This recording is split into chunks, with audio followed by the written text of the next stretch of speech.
I mean, shell shock in the kitchen. I call me traditionalist. The word kitchen should not be in any heavy metal lyrics ever. I don't want to hear the word. kitchen should be in more heavy metal lyrics.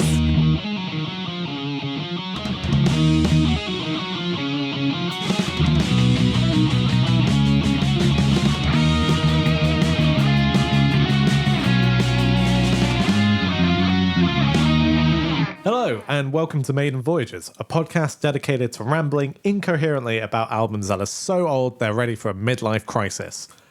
As ever, we are your long-suffering hosts. I'm Sam, a writer of sorts, and I'm running out of things to say about Iron Maiden.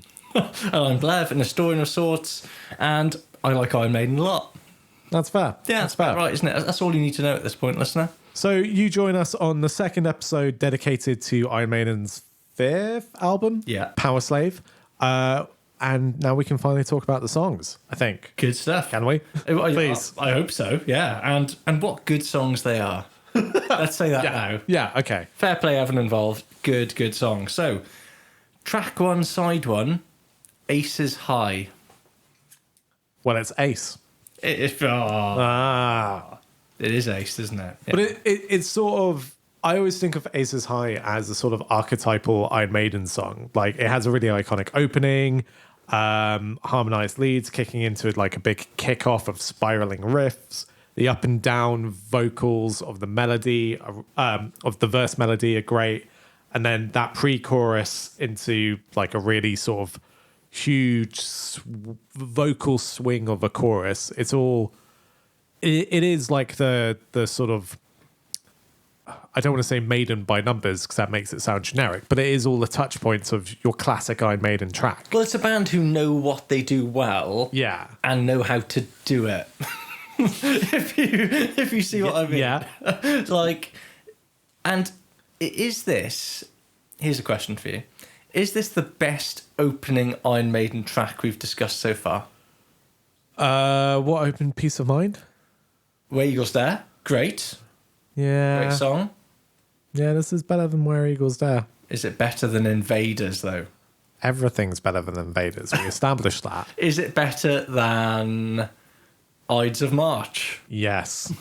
Just. Which feels a bit unfair, because we could really call Wrathchild the opening track proper. But it's not. It's not track If Wrathchild had been the opening to Killers, that would be a different album. The only one that...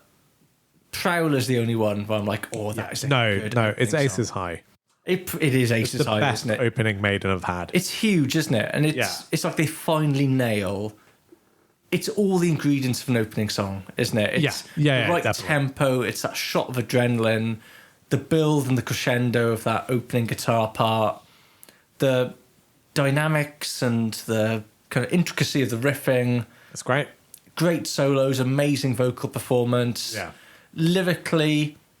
I was going to say this is a well-trodden theme for Maiden. It becomes well-trodden. It becomes well-trodden, yeah. But actually, at this point, it's still relatively novel. You know, World War II, Battle of Britain, history, Spitfires, you know, Union Jacks. It's all kind of becomes part of, you know, the Maiden lexicon.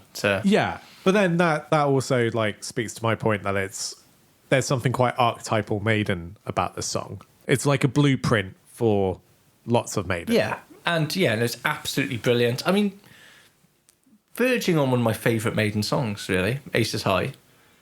So, oddly, I do really, really like this song, but I probably wouldn't put it in a favourite songs list. It probably wouldn't make my top 10, and not because of quality. It's just, for whatever reason, it's not a song I'm emotionally connected to, unlike some other Maiden tracks, but it's still a very excellent song. That's a totally valid opinion. And again, but it's wrong. Well, you know, you said it, not me. But it's also Steve Harris. I think in this era of Steve Harris song compositions, I think there's a kind of through line from the Trooper here for some reason. Yeah, Aces High. I think that harmonized type of lead guitar riffing that. He just seemed to be able to just knock these songs out of the park at this point. You know, it's just kind of quite remarkable how a year on from writing The Trooper, he's like, oh yeah, tell me to write a song, I'll come up with Aces High. I think it's, for me, this album gets off to like a blindingly strong start. Yeah, like totally. Hits all the right notes. And the fact it's now become almost a staple of the live set, really. Yeah, and it wasn't for a long time. Yeah, but I'm so happy it is. It feels since they brought it back on the Somewhere Back in Time tour, it seems to pop up a lot. And on their last Legacy of the Beast tour with that inflatable Spitfire, like, yes, please, you are ticking a lot of. Wait, was that an inflatable Spitfire? Yeah, I thought it was like a 2/3 size model rather than inflatable. No, but I think it was an inflatable. Oh wow! Yeah, I'm pretty sure it was. Yeah, if you look at it, I think it was a. You're right. It is a 2/3 size model, but I believe it is a functioning inflatable in that way that just Steve Harris before every gig stood there blowing up this Spitfire balloon. But I love how most bands now would do that as some kind of, I don't know, like a hologram, or I love how wedded Maiden are to analog technology and everything is handmade. You can't beat it, Sam. You can't beat it. That's why the new Thomas the Tank engines are rubbish, because it's all... It shouldn't be CGI. It looks weird. It does look weird. Just real things. That's what I like. But yeah, brilliant stuff. And then, just because you can, going straight into track 2, 2 Minutes to Midnight. So, as we're going to discuss, both the only singles off this album, tracks 1 and 2, singles, bam, bam. Yeah, just knocking you... hitting you with the singles early on. So I was trying to think of a knocking you on the head with the singles. That doesn't work. Bludgeoning you with the singles. Here's a single. Well, here's a classic metal track. Here's another classic metal track. That's your lot. Yeah. Hey, come on. 2 Minutes to Midnight. Yeah. So this is probably my favourite moment on the album, to be honest.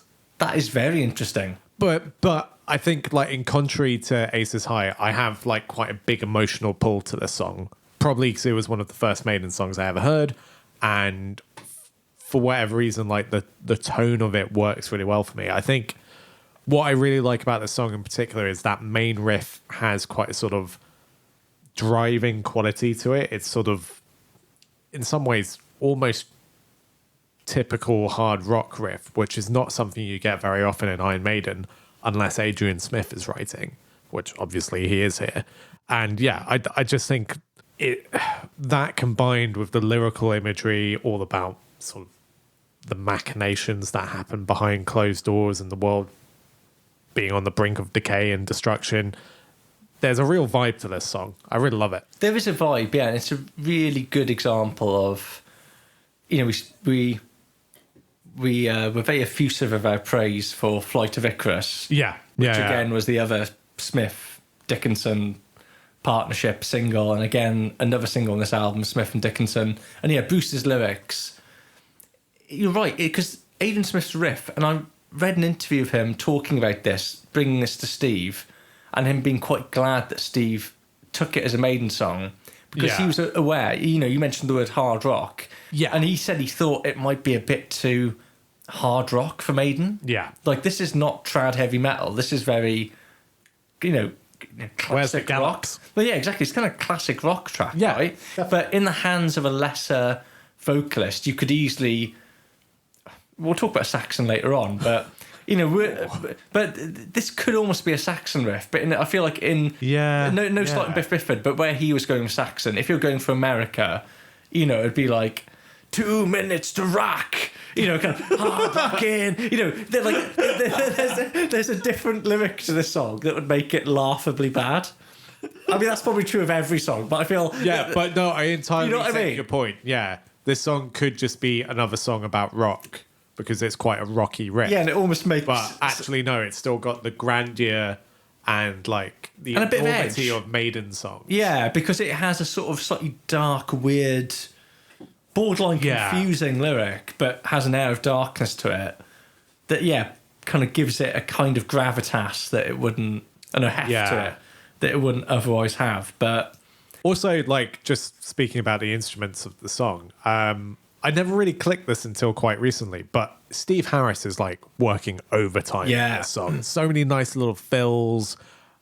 Just whilst the main song riff just goes over and over, Steve like takes the opportunity to just fly up and down the neck. It's great. Yeah, he's almost working much harder than he has to. Yeah, like you could just plod away. You could just do some root notes, but no, not for Steve. It's not the Steve Harris way, is it? No.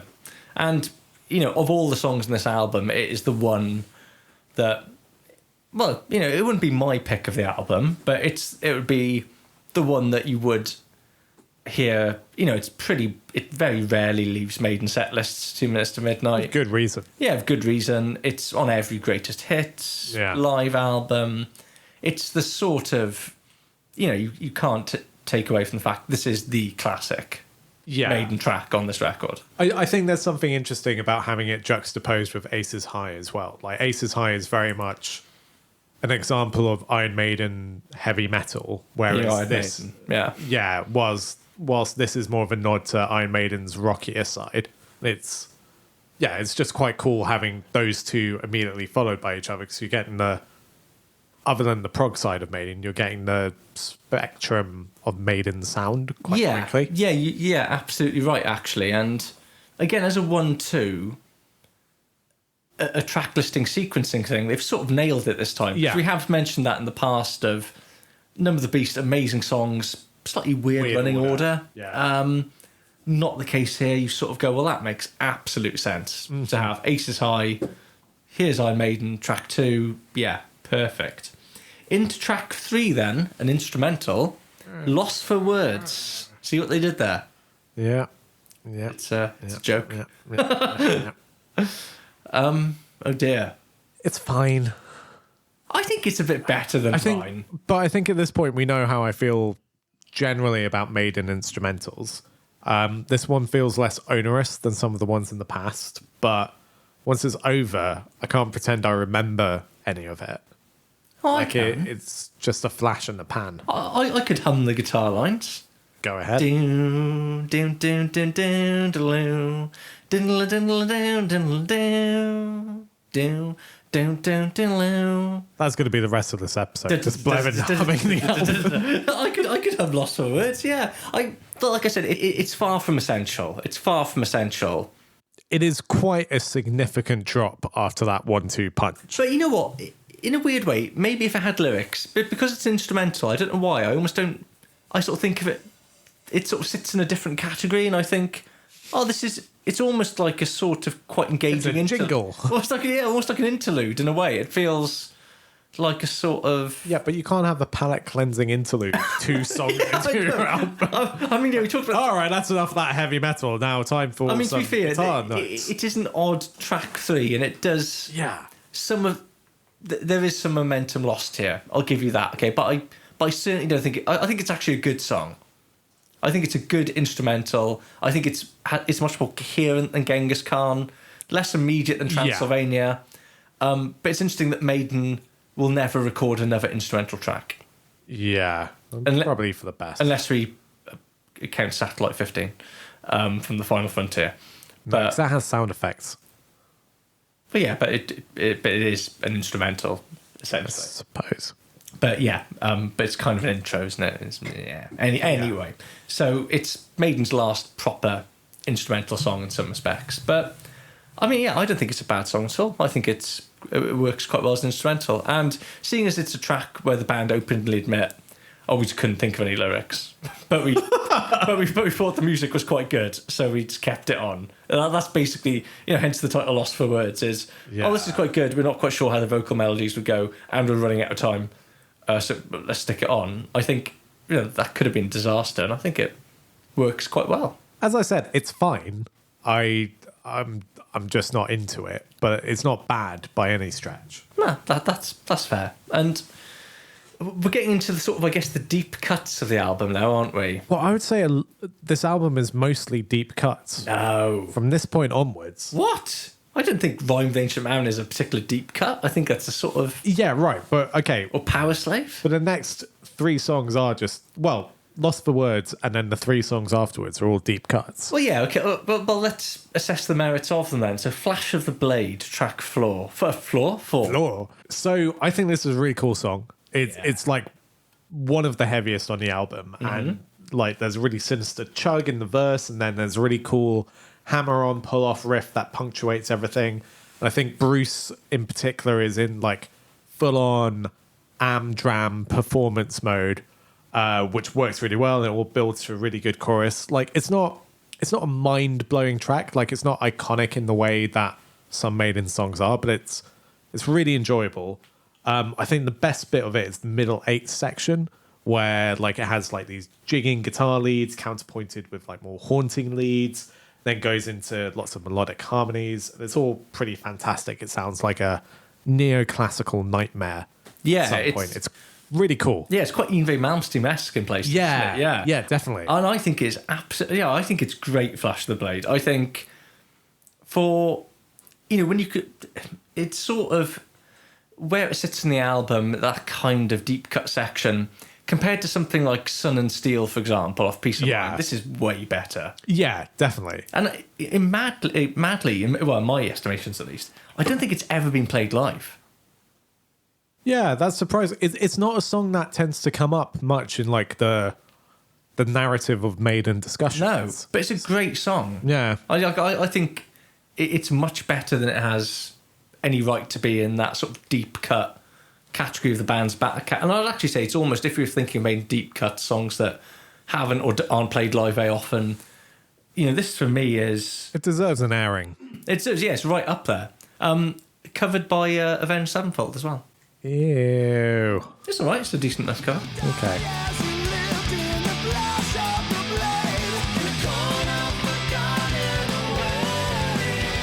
But I remember when Avenged Sevenfold were opening for Maiden on the Somewhere Back in Time tour, they actually teased the opening of Flash of the Blade. That's quite fun. Which I thought was very classy. I thought as a nice little touch, yeah. But yeah, for me, brilliant track, Flash of the Blade. Very good indeed. And then definitely an underrated number. Definitely underrated. And if you'd had not had enough songs about sword fighting and fencing, you're straight into track 5, The Duelists. It's good. Is this the weakest song on the album? Well, we'll get to that, won't we, when we do Best of the Beast. Like, it's not bad, but it feels quite throwaway to me. It feels like it would sit really well on the second half of Peace of Mind. I mean, it is the last track of side 1. Yeah. I mean, like, there's not much to it to me. It's not actively bad, but it's very middling. Yeah, I mean, I would say it's decent enough, The Duelists. I think it's got a decent enough chorus for me. I think the chorus saves it a bit. The oh no, fight for the honor. Yeah. Fight for the... But I mean, like, especially, you made the joke about, like, another song about swords and sword fighting. Like, especially immediately following Flash of the Blade, this feels like, well, you've had Flash of the Blade. Yeah. Now have budget Flash of the Blade. Well, it's a bit like you've had Dickinson's take on sword fighting, and now Steve is saying like, here's my take. I know all about swords. Yeah, do you? There is a bit you sort of wonder if someone. I wonder how much that matters actually, because I think you are onto something there. There's a sense of there's a little bit of lyrical exhaustion with okay. Because also we've had like Sun and Steel on the previous album. Like, there's very much like a few too many songs about the romanticism of sword fighting and blades, and you can't have two on the same album immediately next to each other. After the other, it's lyrically there's a bit of fatigue at this point. You're like, fighting swords, and I wonder if a different lyric would have helped elevate this track a bit more. But I don't think it's a bad song by any means. I think riff-wise, and it's got a decent chorus, some nice harmonies from Bruce in that chorus as well, that he was just seemed to be able to I mean, the harmonies are great. I don't think the chorus is that great. Okay, I'm it's fine. I'm into it. So I mean, I will concede it's not the kind of massive high to end side 1. Yeah, it's necessarily a bit of a want winter to end the side on. Potentially, but but you know what? It's not for me. It's not it's not a skippable song. I don't go skip. No. Like it's. But then I never skip songs when I listen to songs.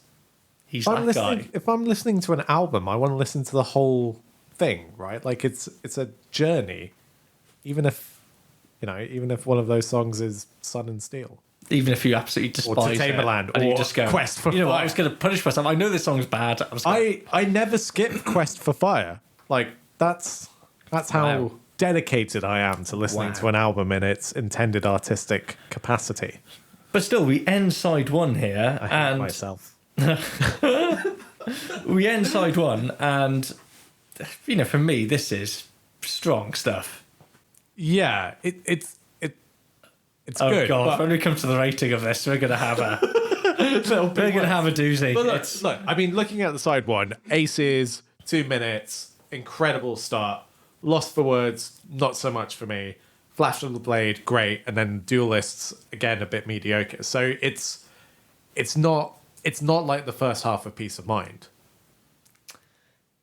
No, but for me, it's not far off, and it's when we get to side B or side B, side 2B, A B, side 2 that I think this is where the records pull away from each other for me.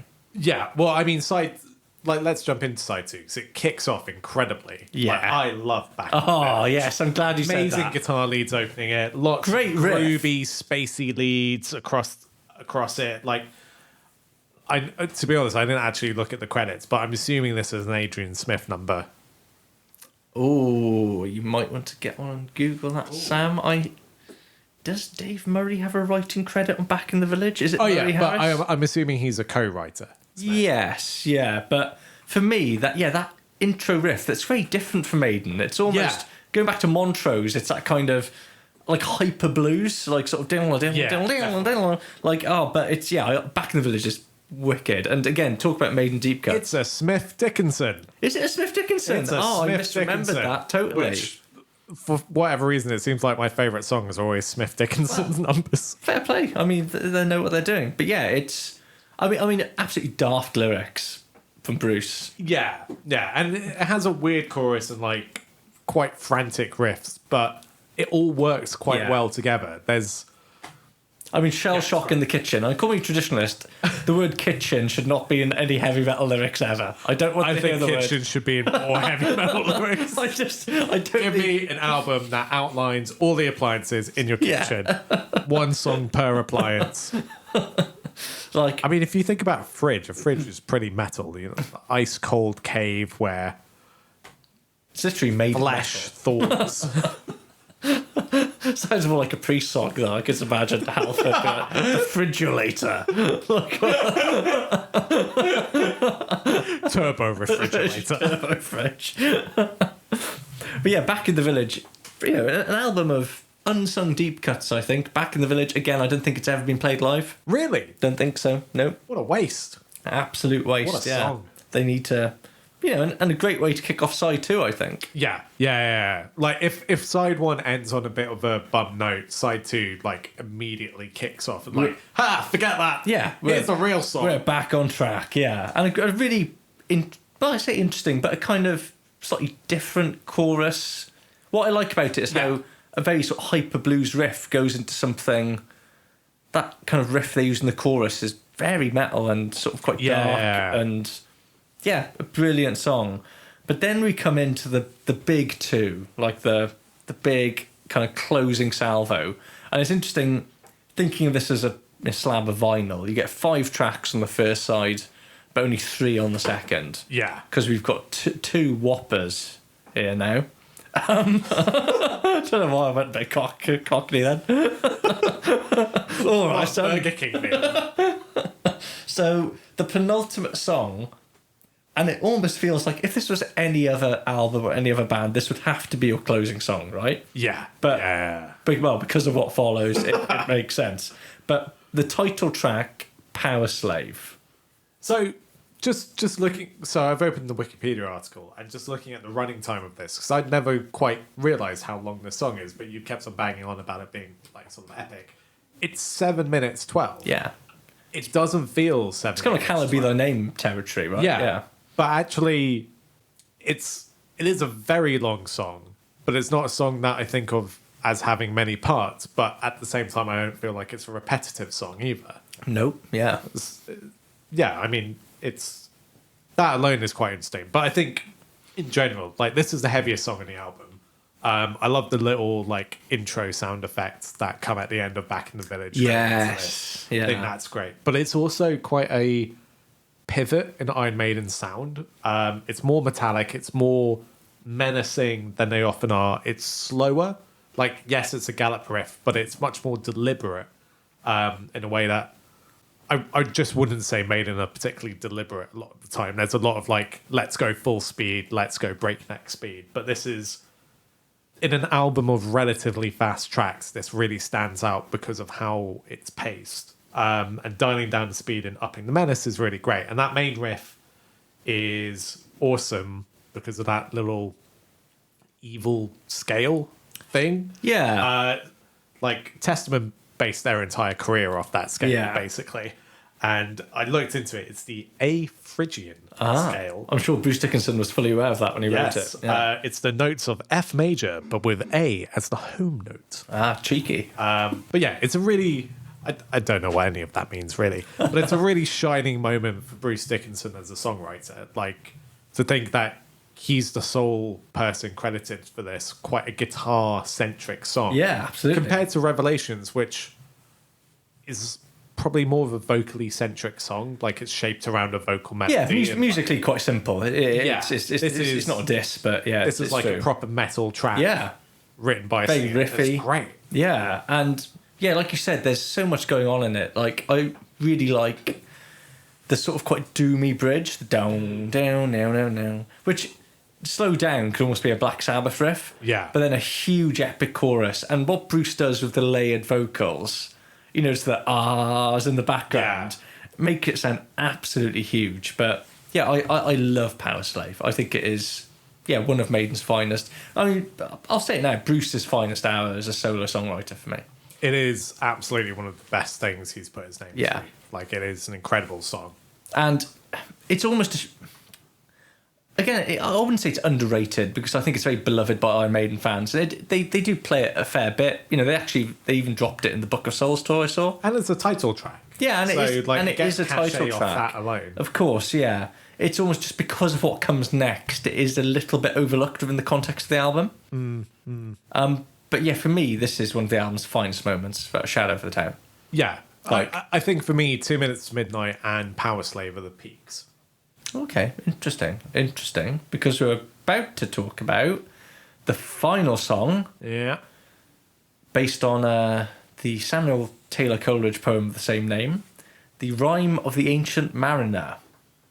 All 13 minutes and something seconds of it. That would be 30 minutes and 45 seconds. 45 seconds. That's a long song. Iron Maiden's longest song until Book of Souls. Not even Keeper of the Seven Keys is that long. Wow. Indeed. So for a long time held the record as Iron Maiden's longest song.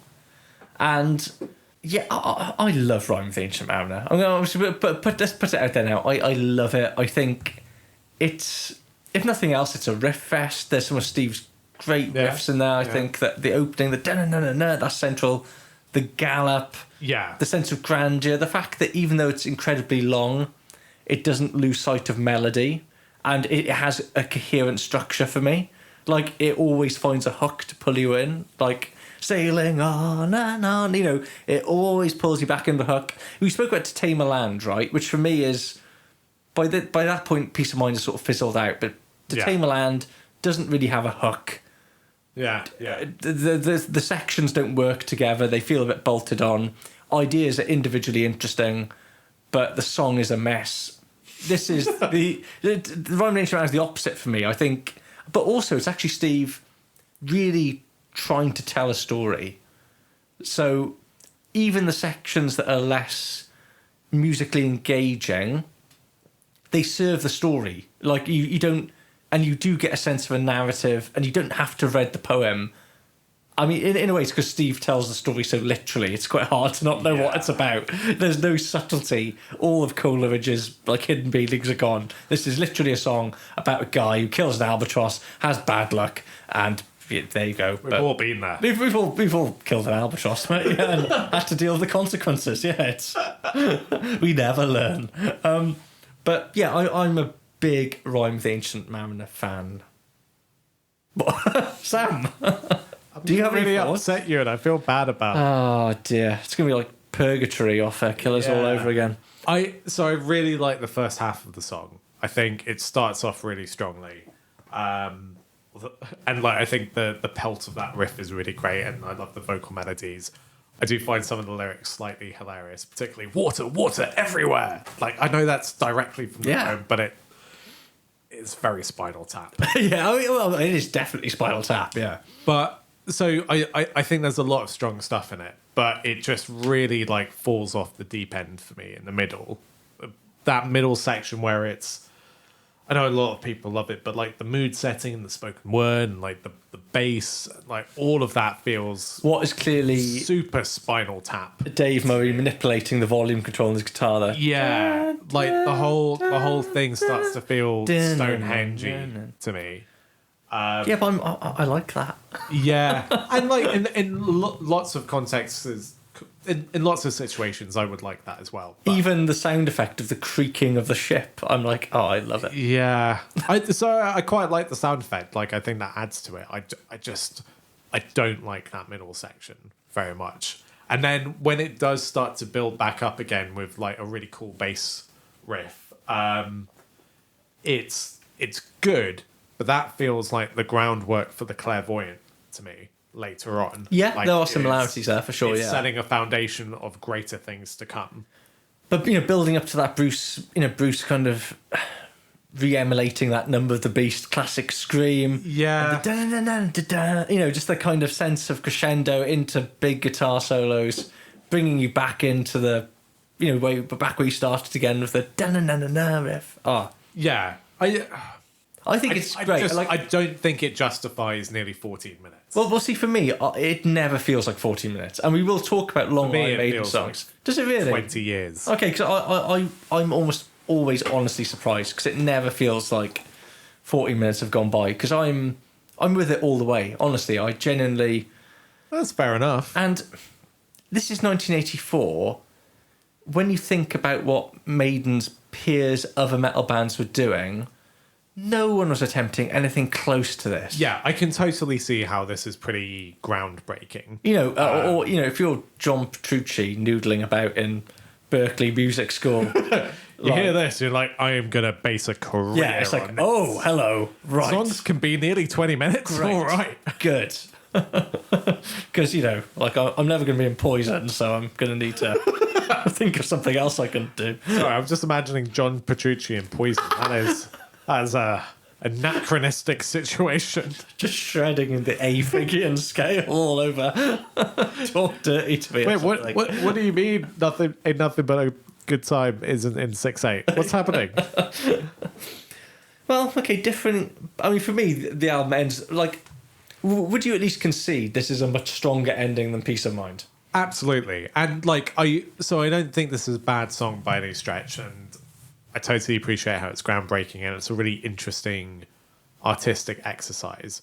What I guess in some ways what my beef with the song is it's often built up to be this shining example of Maiden at their creative zenith, and I just don't connect to that. It is not really what I want from Iron Maiden. And to be fair, like I have some sympathies there, and I think there's a slightly reductive.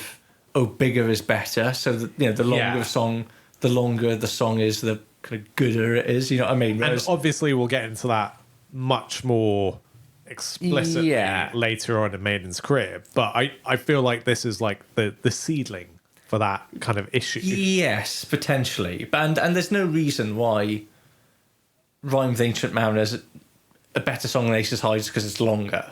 And I think you're right. I think there is also a certain...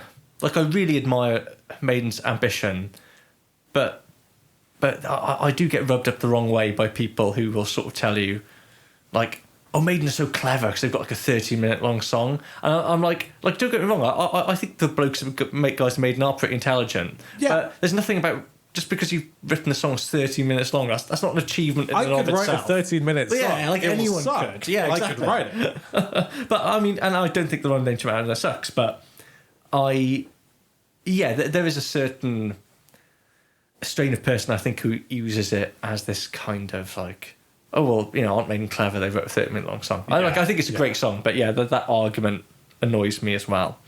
So before we have a look at the critical reception, which I think is interesting, let's have a quick look at the two singles. So we've already mentioned what the singles are. So the first single 2 Minutes to Midnight.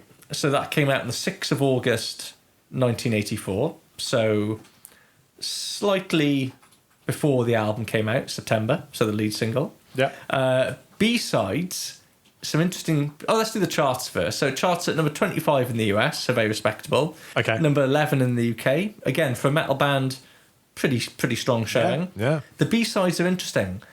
A cover of Rainbow's Gold from friends of the pod, Beckett.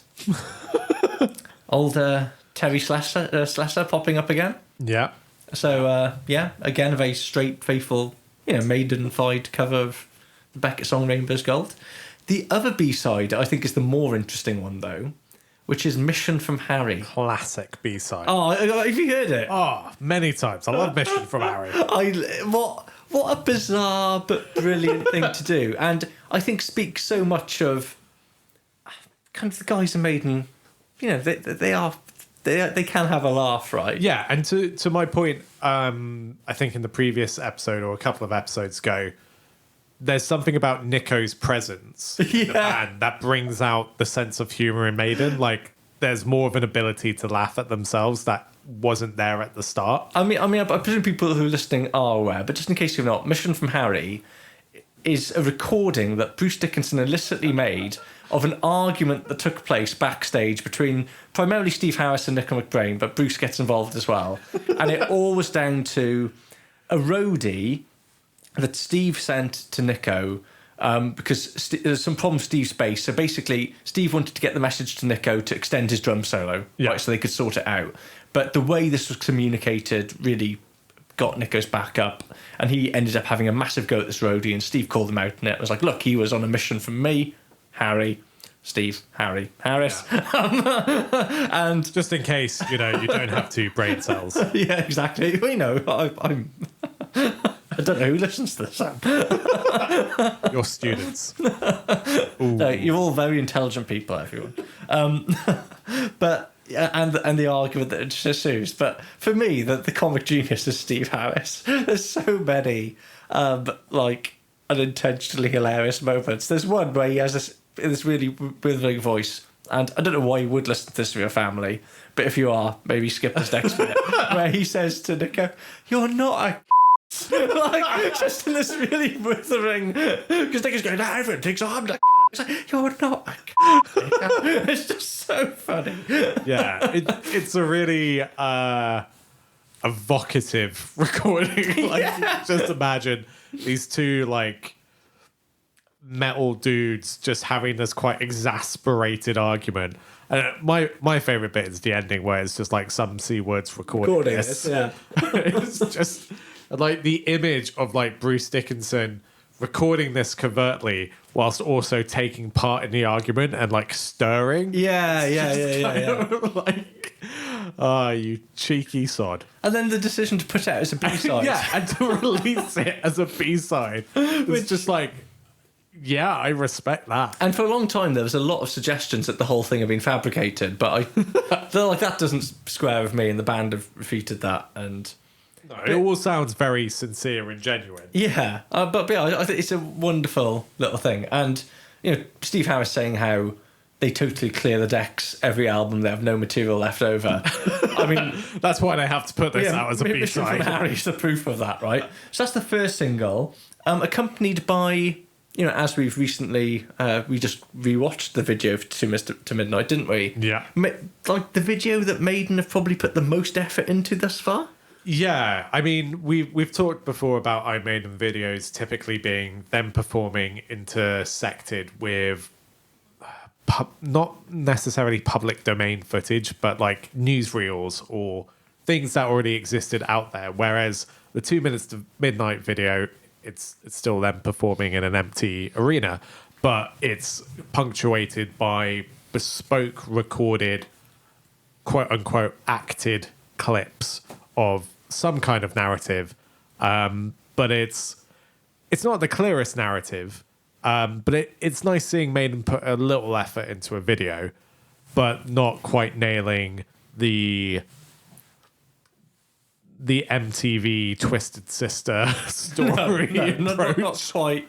not quite landing. It's like they saw the Breaking the Law video from Priest and were kind of like, yeah, we could have a story, but we still want to perform on stage. Yeah.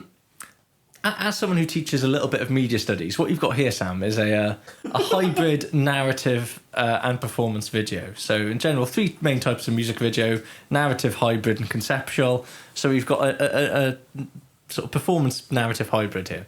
And thank you for that, Dr. Penny. That's all right. If you have I feel so much smarter. If you have any questions about the GCSE media studies syllabus, or you have children interested in private tuition, please at Maidenpod for jobs. We need jobs. I'll take extra work. No one's paying us for this, so you know. This is just uncharged time. May as well get some work out of it. You're right. It is interesting that Maiden clearly don't bother. We're going to talk about Aces High, the video for that in a bit, and it's fine, but no one's really bothered, have they? Yeah. It's interesting that they kind of are making a bit of effort here.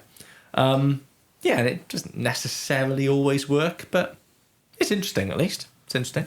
But how did IMDb describe the music video?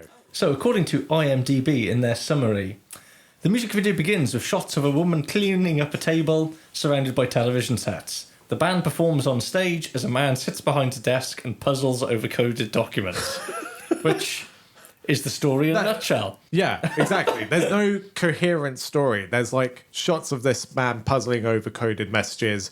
There's some kids with bats in a smoky nighttime atmosphere. Someone's putting some submachine guns into a box. Someone hands the kids a briefcase from a car. It's a swing and a miss. Yeah, I mean, it's fun. It's fun, and yeah, I commend them actually bothering to pay actors and come up. Well, it's better than the Aces High video. Well, yeah, which was the next single. So this is a little while after the album comes out. It's the 22nd of October '84. Doesn't quite do as well as in the UK. So it's I haven't got the stats for America, but it's peaks at number 20. So respectable top 20 single. I mean, a less obvious. I mean, the radio. If radio is going to pick up on anything from this album, it'd be 2 Minutes to Midnight. Yeah, right? absolutely. It's the kind of obvious hard rock radio song. But the B-side for Aces High, I think, is one of Maiden's best, actually. If you ever get the chance to... What is it? It's King of Twilight, which is a cover of the prog band Nectar. Okay. Now, Nectar were British, but were based in America. Sure. In Germany, sorry. So they So they were a British band, but I think they formed in Germany at that time where, like Hamburg was like the Beatles were there. Yeah. They were like a group of British musicians who came together in Germany. But they're actually like off the back of King of Twilight. This is years ago now. I went back and explored Nectar, and they're a really underrated 70s prog band. They're they're really good. And it's a really cool cover, King of Twilight. Yeah, to Aces High. But also, Aces High, great single artwork. Yeah, really great artwork. The sort of fighter pilot Eddie, like in this cramped cockpit with bullet holes. I mean, again, Riggs, just playing a blinder, really. I mean, 2 Minutes to Midnight's great as well. The sort of... It's impressive how much genuinely iconic artwork Riggs is dishing out over this sort of 10-year period. Well, when you think of, the usual story of an artist is just being... like poor, unpaid. I mean, Riggs is probably just living his best life, getting all these commissions for work. He's pretty unhappy to be in the Bahamas. Yeah, to be. Oh no, what a shame! I can't. Oh, the air gun wouldn't work. Oh, this is rubbish. I'm getting paid probably quite a lot of money back in a time when record labels had money to throw about at artists like Riggs. But yeah, like a very cool artwork, which I definitely. I very much enjoy my Aces High Iron Maiden T-shirt. One of my faves. Nice. Of many. So those are the singles. The critical reception. Now, I thought I'd start off with Mick Wall's summation of the album in Maiden's official biography, Run to the Hills. Every time you mention Mick Wall, without fail, my mind starts playing Get in the Ring by Guns N' Roses. He is a very esteemed, clearly controversial music journalist. It's probably only controversial to Guns N' Roses. To Axl Rose in particular, yeah. Looms large in British rock music, I guess. But he described it in his own book that Maiden paid him to write. Oh, well, that sounds like journalistic integrity. this makes it more interesting. A gloriously packaged, yet ultimately somewhat patchy collection of material. Of the featured tracks, only 3 really ranked alongside their previous best efforts. That to me is... Sorry, only 3 ranked alongside their previous best efforts. I'm pretty sure he was referring to Aces High, To Mr. Midnight, and Rhyme the Ancient Mariner. I think those are the 3 he referred to. To be fair, like, I don't necessarily disagree with that. I would say more than 3. He called Peace of Mind the connoisseur's choice. Like he was... Yeah, so that I would disagree with. But I think there's something quite interesting about Powerslave in that it is expertly executed, but actually some of the songs just don't measure up to the execution. And that's quite an interesting disconnect. Like, you have a band who are performing clearly at the top of their game, but actually some of the songs here are fine. But the difference for me is that with every album we looked at of the first 4 in the first season, there have always been songs that have been stronger than others. That's sort of how albums work, right? Sure. But for me, the gulf between the best and the worst material in this album is much less than on most of the other albums we've discussed. Yes, but then I would say Peace of Mind, the highs are higher.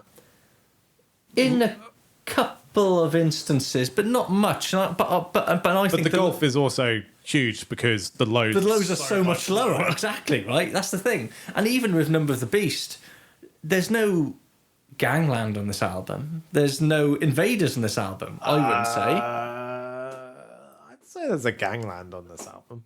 I would disagree. I don't think Duelists is the Gangland to me. I would take. I enjoy Gangland more than I do Duelists. Yeah, more than you should, to be fair. Like, but Dead Man Tell No Tales. I enjoy Duelists more than Gangland, but you're wrong. It's fair to say that I don't think Mick Wall's opinion is the orthodox take, right? So if we look at some of the plaudits, this album was 38 on Rolling Stone's list of the 100 greatest heavy metal albums of all time. Okay, which is pretty good. When Dom Lawson, again a friend of the podcast, never met him. Would like to meet him, but he often has good opinions, and he seems like a really solid dude. Well, talking of good opinions, when he ranked all of Iron Maiden's discography in 2022 from the best to the worst album, he put Powerslave as the best. Just look at your face now. Well, look, everyone has opinions. I would not argue that opinion at all. It's not necessarily my opinion, by the way, but I would argue with it quite a lot. No, not quite a lot. I would, but I think that's a perfectly valid opinion, and I commend Dom Lawson. Of course, it's a valid opinion. Most opinions. Well, yeah, but it's an opinion I can get behind. When Krang got some journalists to do a similar task. I'm sure somebody got a few £100 for that. They ranked it as the second best Iron Maiden album of all time. Spoiler, that's probably where I am. And going back to the time itself, again, this album was very well reviewed when it came out. But according to the Kerrang readers, so the 84 Kerrang readers poll, Iron Maiden won the best album and band category, which they'd also done in 83 and possibly 82 as well. So the Kerrang readers bloody love Iron Maiden. So it's a strong critical reception. Strong critical reception. Before we have a quick look at how it fared in the album charts, maybe worth having a quick little conversation here, though, about how it ranks alongside other metal albums that came out in 84. Because there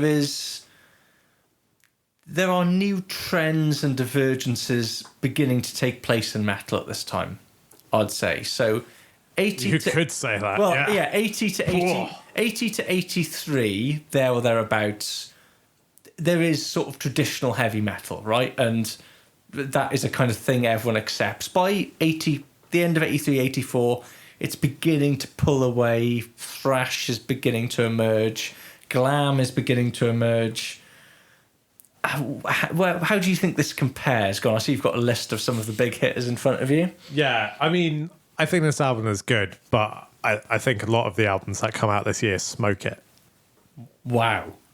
Ride the Lightning, come on. Yeah, I mean, yeah, they're different things in some respects. Yeah, right? I mean, it is a bit apples and oranges, right? Like, Maiden they're very locked into a specific sound at this point, and they're just perfecting that more and more, whereas Ride the Lightning is a germination of a new movement, slightly less rough than Kill 'Em All, but just as visionary. And then you've got stuff like Don't Break the Oath by Merciful Fate. Well, that's a big one, right? Because that's such a pivotal moment for the development of extreme metal. That is like a fork in the road for metal. Yeah, although a band who are massively inspired by Iron Maiden. Yeah, absolutely. Well. And you can hear the Maiden influence, but I think Don't Break the Oath is fundamentally a better album. Like, I enjoy that more than Powerslave. I mean, I love Don't Break the Oath. I'm not saying I would enjoy it more. But they're quite different things at the same time. Yes, exactly, yeah. But only one of them has Gypsy on it. So True. And then, like, on the sort of hair metal-y side of things, you've got another fork in the road for metal. You've got 1984 by Van Halen, which is its own defining iconic release. You've got stuff like Wasp's first album, which is that really interesting in-between zone of pretty heavy metal still, like quite an aggressive album. Yeah, but absolutely. With the melodic sensibilities of hair metal. And, of course, are managed by Rod Smallwood as well. Oh, I didn't realise that. Yeah. It was sort of like the second big metal act he took under his belt. But you're right, so there are these trends pulling in different directions. This is where metal starts, like, splitting. Yeah, and the interesting thing about what Maiden do is they kind of plough their own course of this. Yeah. Because if you look at, I think by comparison, the album Saxon put out in this year was Crusader. Yeah. Now, if you know anything about Crusader, you might know the title track, which is the Saxon classic. Yeah. The rest of the album is largely considered to be dross, basically. But it's very much Saxon pushing for a kind of more glam metal-y hair metal. I mean, it's got a sweet cover on it, for God's sake, right? You've got songs like Just Let Me Rock, which is so kind of, please MTV America, come on. Like, we can like play with, Whitesnake, although Whitesnake weren't really in their hair metal phase yet, but, kind of pushing for that, I guess, post-Pyromania American market. And, Maiden sort of kind of stay to their own course, don't they? They sort of go, okay, we see, or maybe they do or don't. They're so busy, you almost wonder how aware they are of what's going on. I doubt they were going. They're sort of existing in their own zone. Yeah, exactly. Like, that's commendable in itself.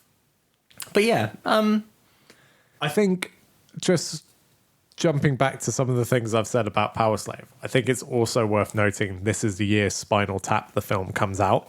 yeah. Yes. There's something quite poignant. It's 84. There's something quite poignant about that. That is, yeah. Well, especially, this is peak Maiden Spinal Tap, right? And there was a tale told that some members of Iron Maiden went to see the premiere of that film and walked out. I could see Steve Harris walking out. Well, I don't believe that story's ever been verified. It might just be a bit of an urban myth, but it's a story that has been recounted that members of Iron Maiden walked out of the debut of Spinal Tap.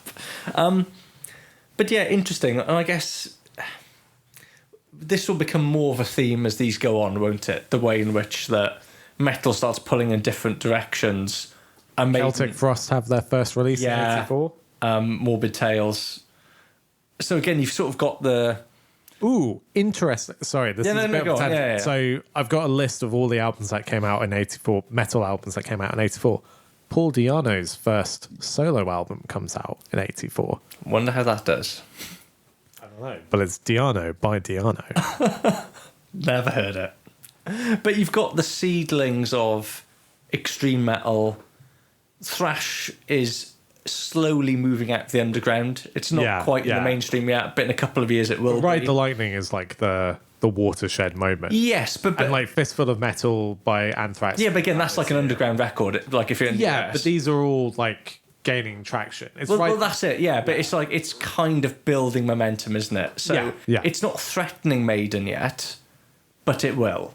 Like, and literally, we'll start threatening them in about 3 to 4 years' time. Yeah. By the time we get to 86, 87, there's a real line in the sand, I think, between bands that play traditional heavy metal like Maiden do and bands who are glam MTV bands and thrash bands. It all becomes very polarised quite quickly. But for the time being, the Maiden aren't too threatened by this. And actually, compared to some of their peers who steer one way or the other, Maiden seem to be kind of actually what Maiden are doing seems to be paying off for them. Because Saxon Korea pretty much tanks from 84 onwards. Def Leppard pull massively in the one direction and it pays off hugely. It's fantastic. And most of the other modern bands have, kind of gone. or they continue to play the pub circuit in the UK and mainland Europe. No one's talking about Praying Mantis anymore. Sorry, Praying Mantis, but they're not. So if we look at the album charts in the UK, where do you think Powerslave charted?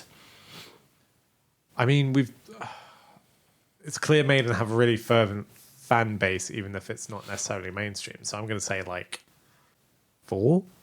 Number 2. 2 was my first thought, and I was like, no, that's too And you know what's galling about this is number 1 is now that's what I call music 3. Now, under the current rules, compilations are not eligible for charts, right? Okay. So it's an ethical number 3. An ethical number 1, surely. Spiritual number. Well, sorry. Yeah. So under the current rules, it would have been a number 1 record, right? Because compilations weren't allowed to chart. But so a number 2 record, so a massive success. Yeah. Again, as we do, it's not the best top 10 of all time. Who else is in there? Well, I say this. There are a couple of huge. Well, there's more than a few huge names. So number 3, you've got Diamond Life by Sade. Number 4, you've got Private Dancer by Tina Turner. I feel no one talks about Tina Turner anymore. She was huge. Yeah. Time passed. She's still alive, is she? I think so. Yeah, I hope so. I've got no ill wishes against Tina Turner. They're coming up again. Number 5, Parade by Spandau Ballet, who seem to be on the Tina Turner's still alive. I've just checked it. Thank God. I've done an immediate pedant's corner, so you worried me. Yeah, calm down, everyone. It's okay. She's still with us. Spandau Ballet again, sharing a top 10 of Maiden. Jesus. Number 6, Can't Slow Down by Lionel Richie. And number 7, Eliminator by ZZ Top. Banger. Yeah. Absolute banger of an album. Number 8, The Works by Queen. I like The Works. That's one of my favourite Queen albums. Has that got I Want to Break Free on it? Yeah. But the version of I Want to Break Free on the album doesn't have synths. Oh. It sounds quite different. It's not as good as the single version. I was going to say, it doesn't sound as good. No. Yeah, without the synths. I love those organy synths. Yeah. Interesting. But yeah, it's interesting how different the two versions are. Number 9, you've got Legend, Bob Marley and the Wailers, that I think is a compilation as well. And number 10, Purple Rain by Prince and the Revolution. What an album. Yeah. What an album. Just shame it's not as good as Powerslave, isn't it? It is better than Powerslave. That is unquestionable. So, we're taking it home. Man of the match before Best of the Beast, Worst of the Rest.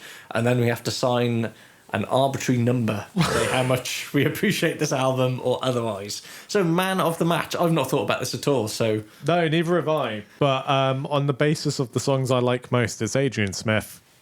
Fair play to Adrian Smith. Yeah, I'm not going to argue with that. Or it's the songwriting partnership of Smith and Dickinson. You know what? Because I think everyone...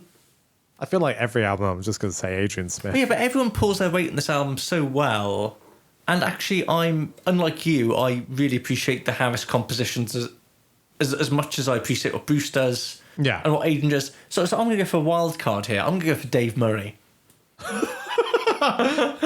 Poor Dave. Well, I think his solos I think he's just great. He's an excellent player, absolutely. He's a phenomenal... He just deserves to get a look in amongst all this. Yeah. And I could base it... But, were I to base up my compositions, I'd go, Steve, but I've already given Steve a mention. I want to give Dave Murray a bit of a... Yeah. Dave Murray is an unsung hero of Maiden, for sure. And he looks really cool around this era as well in the music videos. Like lots of spandex and... They're all wearing lots of spandex. Like long white football socks and things. You and I have very different definitions of cool. So, Best of the Beast, Worst of the Rest, or for everyone who's listening, that is our favourite track and the track we like the least. Best of the Beast. Do you want me to go first? Yeah. It's a knife fight for me. I said how much I loved Rhyme the Ancient Mariner, but actually, the knife fight is Aces High and Powerslave. That's fair. That's fair. And I think if you'd asked me once, I would have said Aces High, but today I'm going to say Powerslave. That's fair. Is my favourite song. And like you said, I thought you described it really well. It's very different from anything else Maiden have done. Yeah. And yeah, something about that chorus of the layered vocals. It's the biggest stylistic growth for the band. Yeah, you're right. Yeah, but even more so than Rhyme with Ancient Mariner. Right, Yeah. it's a song that actually kind of pushes them forward the most, but also still like massive hooks. Yeah, like really absolutely. hooky, like anthemic chorus. So yeah, that's my best of the Beast. Do you want my worst of the rest? Do you want your best of the Beast? What we? Yeah, go for your worst. It's a toss-up between The Duelist and Lost for Words. Yeah. I'll be honest with you, I don't think there is a bad song on this album. Like, I don't think any of these songs are anywhere near approaching bad. I think the least good song on this album is... The one I could live without the most is Lost for Words. Okay, fair. Over to you. So they're both ties for me. So I think the best is 2 minutes. Unsurprisingly, I already professed my love for that song. Joint with Powerslave. Like, depends what kind of mood I'm in, but I guess considering what I just said about Powerslave being like such a stylistic shift and a moment of growth for the band, I think I'll just about pick that. Nice. Okay. As the best of the Beast. It might not Unanimous. necessarily be my favourite, Yeah, but yeah, it is the best on the album. And then worst, yeah, it's between Lost for Words and The Duelists. I just think they're both really forgettable songs. I can't figure out which one I can remember less. I guess probably Lost for Words, Okay, 2 out of 2. to be honest. Yeah. Unanimous. I think that's the first time that's ever happened. Yeah. Rating then. So, a score out of 10, if you will. Remembering the ratings I've given other Oh, dear albums, this is a 7.5. Oh! Which puts it on par Christ. with the first album. What? Oh. But I really like the first album. But like I prefer Peace of Mind to this. You prefer Peace of Mind? Yeah.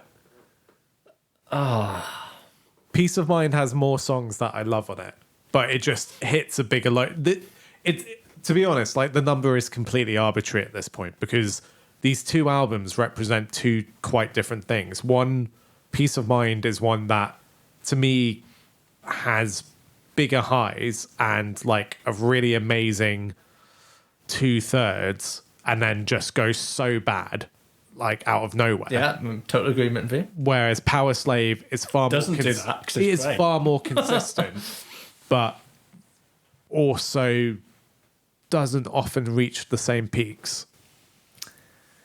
Wow, okay. Well, let me tell you where I am with Powerslave. For me, this is the best album we've discussed so far. Yeah, I don't agree with that.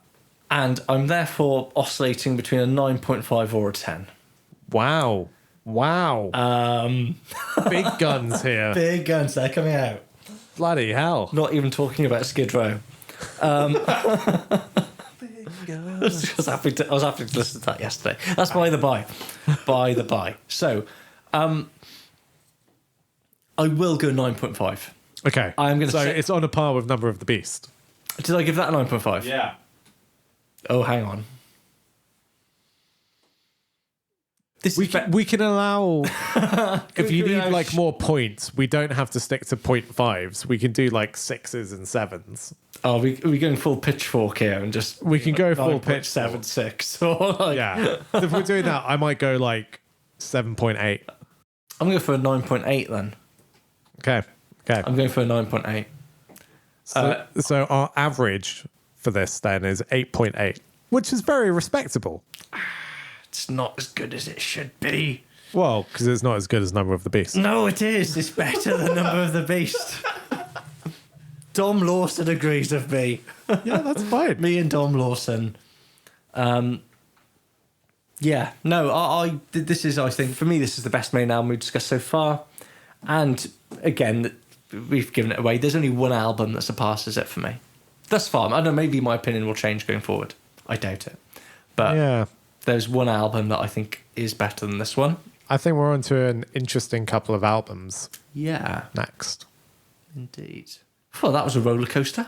Yeah. I mean, you seem to have been very emotionally affected. Yeah, I'm spent. I've really left it all out of the podcast. I've given this thing my all. I'm glad this has been therapeutic. It has, yeah. Cathartic. I finally managed to get these thoughts out of my system. So, as usual, please follow @MaidenPod. Share your thoughts, feelings, opinions about Powerslave. If you have any good facts or good memorabilia or cuttings from press at the time, always love to see that stuff. A rare pressing, that would be nice. A Japanese Powerslave. Love to see weird versions of the albums. How about a Powerslave tour booklet? Ooh. That'd be nice. Or a nice Powerslave shirt. Nobody buys tour booklets anymore. I still have a few. I have a couple. You buy like the sort of booklet.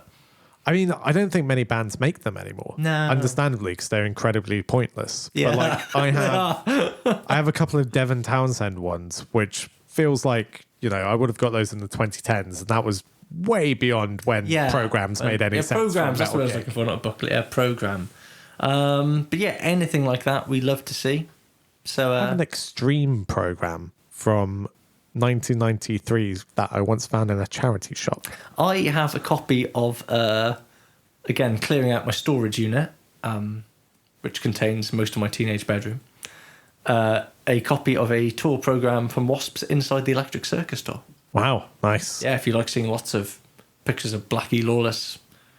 Yeah, I mean, the thing about crotch off, then tour programs for metal bands are very weird. It's just promo shots and information you already know. Someone has to stick their tongue out. Yeah. That's pretty obligatory. Yeah. But yeah, anything like that, we'd love to hear from you. Thanks for listening. All 5 of you. We appreciate it. And yeah, we'll see you next time for Summer in Time. Oh, Summer in Time. What a time that'll be, eh? Bye.